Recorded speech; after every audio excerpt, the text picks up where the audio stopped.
Se eu olhar mais para a virtude do Diego, ao invés de olhar para os defeitos que ele tem, que eu tenho, que cada um de nós temos, quem não tiver defeito aqui, você fala que eu vou adorar você. Todos nós temos defeitos. Temos defeitos. Mas se eu olhar as virtudes como prioridade na vida do meu irmão, eu não vou ter problema com o meu irmão. Sabe por quê? Porque os defeitos dele vão ser abafados, porque as virtudes, eu estou olhando para as virtudes ao invés dos defeitos. Amém. Mas infelizmente o povo prefere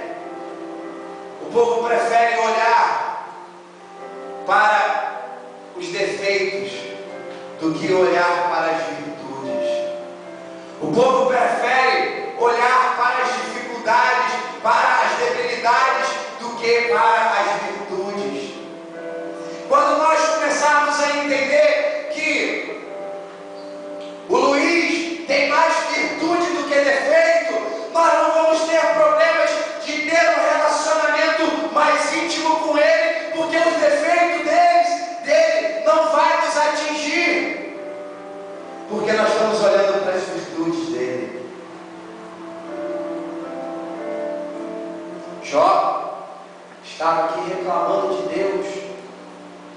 Jó estava reclamando, estava falando um monte de barbaridade. Tem um capítulo aqui, o capítulo 6, que Jó, ele começa a querer justificar perante os homens e até perante Deus as suas queixas, as queixas que ele estava fazendo de Deus. Amados, não vamos justificar aquilo que está acontecendo na nossa vida, não. Vamos nos prostrar diante do Eterno, diante daquele que pode fazer a situação mudar, diante daquele que prometeu para você um ano de 2012 de reconstrução, um tempo de recomeço, um tempo onde a tua vida será totalmente reconstruída. 2011 está indo embora, 2012 está chegando, e nós temos que crer que em 2012 nós vamos ter tempos de reconstrução para Glória a nossa Deus. vida. Eu estava vendo hoje algumas postagens da pastora Márcia a respeito da prefeitura do Rio, que novamente contratou aquele cacique cobra coral. Não, sim, contratou, lógico, não vai contratar o cacique porque o cara, né? Mas eu estou falando, contratou a entidade cacique cobra coral, contratou a mulher que está à frente lá para impedir que tenha chuvas. Estão dando crédito ao diabo. Tem uma vereadora, eu esqueci o nome dela. Eu acho que eu esqueci, eu não vou falar o nome aqui porque eu esqueci agora.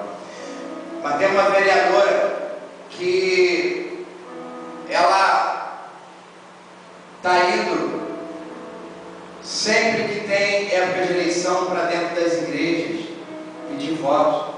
Aí ali ela adora o Senhor, ela levanta a mão, ela dá glória a Deus. E agora, recentemente, ela estava na procissão para ir elogiar.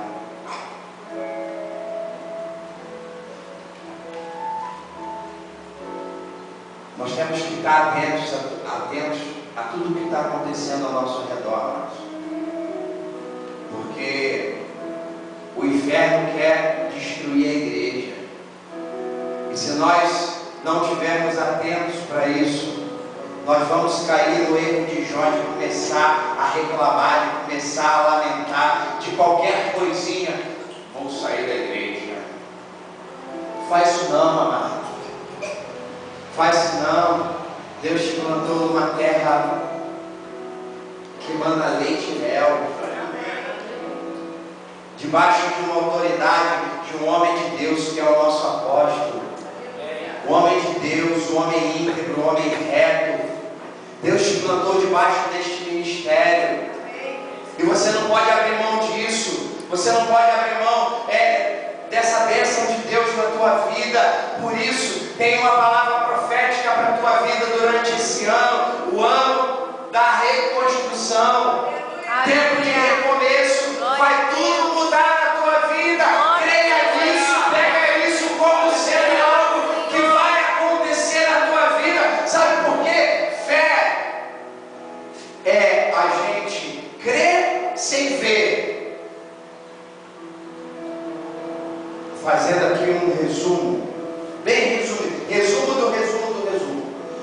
Fé é você crer que a coisa vai acontecer sem que você esteja vendo ela acontecer. Porque se você está vendo ela acontecer, aí não é fé. Fé é você crer em Deus e você não está vendo Deus. Falar que Deus está aqui no nosso meio e você não está vendo. Isso é fé. Então você precisa ter fé. Fé que Deus, Ele vai fazer cumprir as promessas dEle. Depois, aqueles envelopes com os teus pedidos, só os teus pedidos virão para cá. E a intercessão durante o ano todo vai estar bombando aqui a oração. Eu fiz 2 pedidos para mim. Eu fiz um pedido para a igreja, como corpo de Cristo. Sabe por quê, amados? Porque se Deus responder os meus 2 pedidos, se Ele não, Ele vai responder os meus 2 pedidos,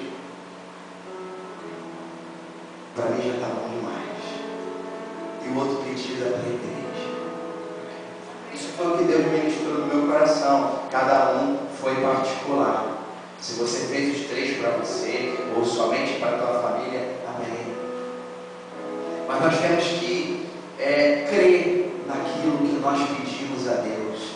Se você não crê naquilo que você pediu a Deus, querido, eu vou te dar uma notícia.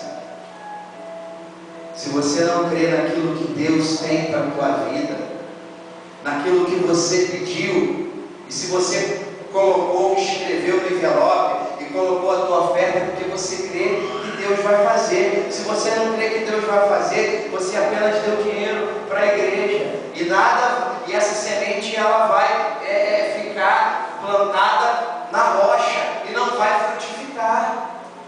Mas você tem que crer que Deus te deu e vai te dar vitórias. Que esse ano de 2012 seja um ano repleto de bênçãos para a tua vida. Seja um ano repleto da reconstrução de Deus na tua vida. E creia com todas as tuas forças que Deus vai ouvir o teu clamor. Deus vai atender o teu pedido. Grandes coisas vão acontecer durante esse ano de 2012. Em meio às adversidades, se mantenha firme. Em meio aos problemas, se mantenha firme. Porque o Senhor é fiel para cumprir aquilo que Ele prometeu na tua vida. Aleluia. O Senhor é fiel. O nosso Deus é fiel, amados.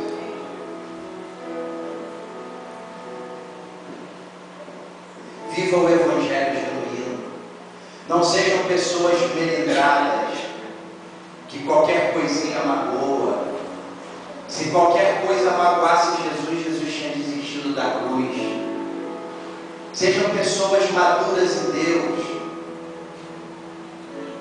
que se alguém errar com você e te magoar, aquilo ali passa e você permanece, porque maior é o que está em você do que o que está nesse mundo. Aleluia. Maior é Jesus, é o Espírito Santo que habita em você e nesta igreja e te faz irmão e nos faz irmãos um dos outros, do que o diabo que está no mundo e que lança setas, dardos inflamados para que você venha a querer olhar